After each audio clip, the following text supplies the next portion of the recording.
Cordial saludo, mi nombre es María Margarita Vergara Herrera, soy estudiante de Contaduría Pública de la Universidad Nacional Abierta a Distancia UNAD. En esta ocasión les voy a explicar lo desarrollado en la fase número 5, escenarios financieros del curso de Finanzas Corporativas para la toma de decisiones. Básicamente les voy a detallar el proceso de ampliación de capital y políticas de dividendos. La ampliación de capital puede parecer compleja, pero en realidad es una herramienta poderosa que permite a las empresas obtener recursos adicionales para financiar sus operaciones y proyectos. Es crucial para emprendedores, inversores y estudiantes de negocios entender cómo y para qué una empresa decide aumentar su capital social. A continuación, desglosaremos el concepto de ampliación de capital, su finalidad, ventajas y clases. Por otro lado, la política de dividendos es un aspecto vital de la gestión financiera de una empresa. Determina cómo se distribuyen los beneficios a los accionistas, ya sea por forma de efectivo o nuevas acciones. De acuerdo a lo anterior, exploraremos las diferentes políticas de dividendos y sus implicancias para las empresas y los accionistas. Al entender estos conceptos poderosos, podemos apreciar mejor las estrategias que las empresas utilizan para mantener su competitividad y crecimiento en el mercado. Ampliación de capital.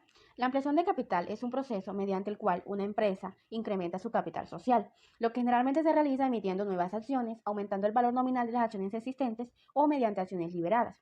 Este procedimiento tiene varias finalidades, entre las cuales encontramos financiar proyectos de expansión, mejorar la estructura de capital de la empresa, reducir el endeudamiento o reforzar el capital de trabajo. En general, mejora la solvencia y liquidez de las empresas.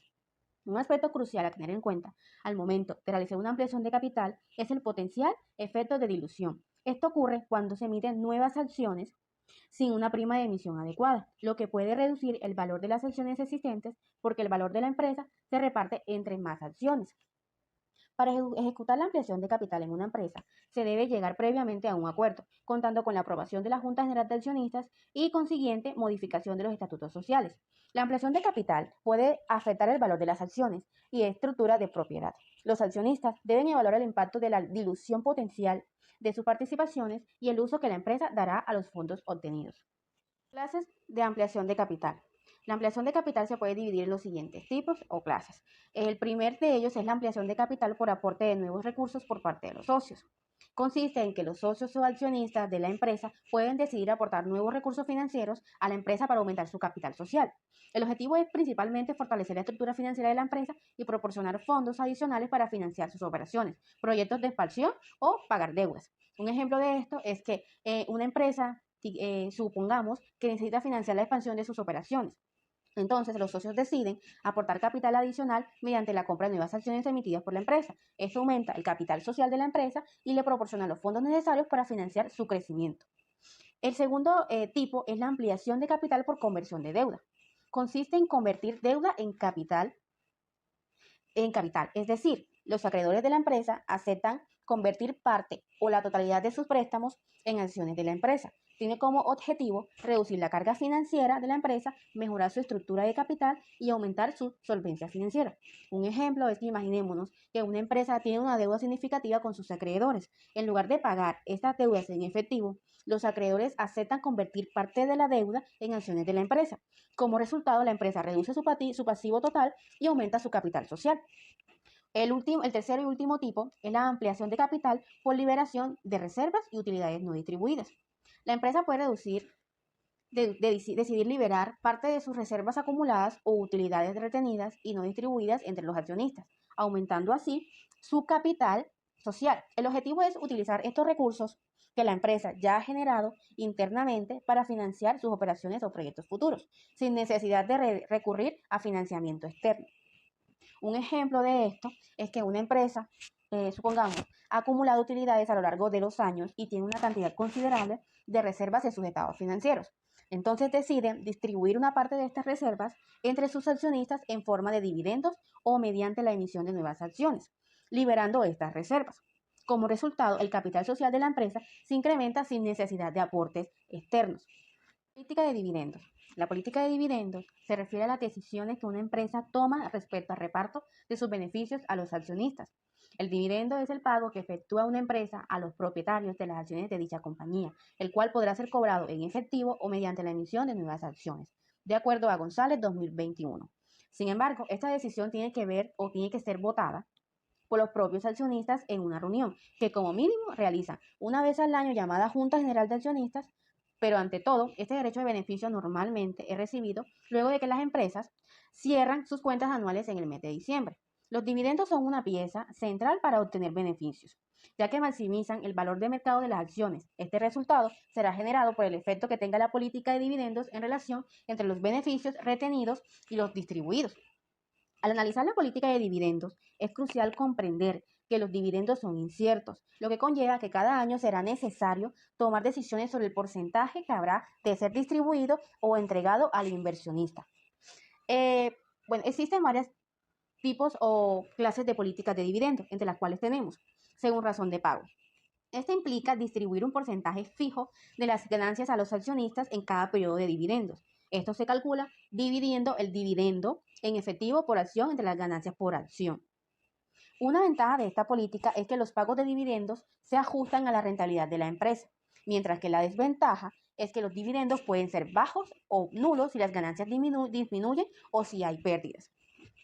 Los dividendos regulares consisten en el pago desde un dividendo es fijo en cada periodo, lo que proporciona estabilidad y predictibilidad a los accionistas. Esta política es ventajosa porque envía una señal positiva sobre el rendimiento consistente de la empresa y genera confianza entre los accionistas. Sin embargo, la empresa debe mantener un flujo constante de ingresos para cumplir con esta obligación, independientemente de las fluctuaciones en sus ganancias. Otro de los tipos es los dividendos regulares bajos y adicionales, los cuales se enfocan en pagar un dividendo bajo periódico junto con un dividendo adicional cuando las ganancias son mayores de lo normal en un periodo determinado. Esta política es común en empresas con ganancias variables y permite una política conservadora de los dividendos en tiempos normales, recompensando a los accionistas en tiempo de mayor rentabilidad. La desventaja es la incertidumbre que pueden sentir los accionistas respecto a los ingresos futuros debido a la variabilidad en los pagos adicionales. Tipos de dividendos son los dividendos en acciones. Consisten en realizar un pago de acciones adicionales a los accionistas actuales en lugar de efectivo. Esto conserva el efectivo de la empresa sin reinversiones o reservas y permite a los accionistas aumentar su número de acciones sin costo adicional.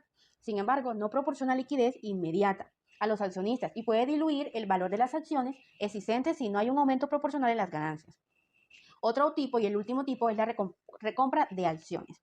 La recompra de acciones se utiliza como una herramienta estratégica por parte de la empresa para adquirir sus propias acciones en el mercado abierto. Este proceso puede llevarse a cabo por varias razones, como el aprovechamiento de excedentes de efectivo, la optimización de la estructura de capital, la señalización de confianza en el mercado, la prevención de dilución del valor por acción o la restauración corporativa. Las decisiones sobre dividendos también deben considerar aspectos fiscales. Estos pueden estar sujetos a diferentes tratamientos fiscales dependiendo de si son recibidos por personas físicas o morales. Y la normatividad vigente puede influir en la política de dividendos adoptada por la empresa. La política de dividendos puede tener un impacto significativo en la percepción de los inversionistas sobre la estabilidad y el potencial de crecimiento de la empresa. Una política de dividendos bien estructurada puede atraer a un perfil específico de inversores y puede ser un indicador de salud financiera de la empresa. En conclusión, tanto la ampliación de capital como la política de dividendos son instrumentos vitales para la gestión financiera y el desarrollo estratégico de una empresa. La ampliación de capital permite a las empresas incrementar su capital social mediante la emisión de nuevas acciones, el aumento del valor nominal de las acciones existentes o liberación de reservas, proporcionando los recursos necesarios para financiar proyectos de expansión, mejorar la estructura de capital, reducir el endeudamiento y reforzar el capital de trabajo. En general, ayudan en la solvencia y liquidez de las empresas. Por su parte, una política de dividendos bien estructurada establece las directrices para la distribución de los beneficios a los accionistas, lo que puede influir significativamente en la percepción de los inversores sobre la estabilidad y el potencial de crecimiento de la empresa. Las decisiones sobre dividendos, ya sean en efectivo, en acciones o mediante la recompra de acciones, deben considerar a factores como la rentabilidad, las necesidades de reinversión y los aspectos fiscales. En general, ambas estrategias, cuando se implementan adecuadamente, pueden fortalecer la posición financiera de la empresa, aumentar la confianza de los inversores y contribuir al crecimiento sostenible a largo plazo. Es esencial que las empresas evalúen cuidadosamente el impacto de estas decisiones y mantengan una comunicación transparente con sus accionistas para maximizar los beneficios de ambas políticas. Muchas gracias.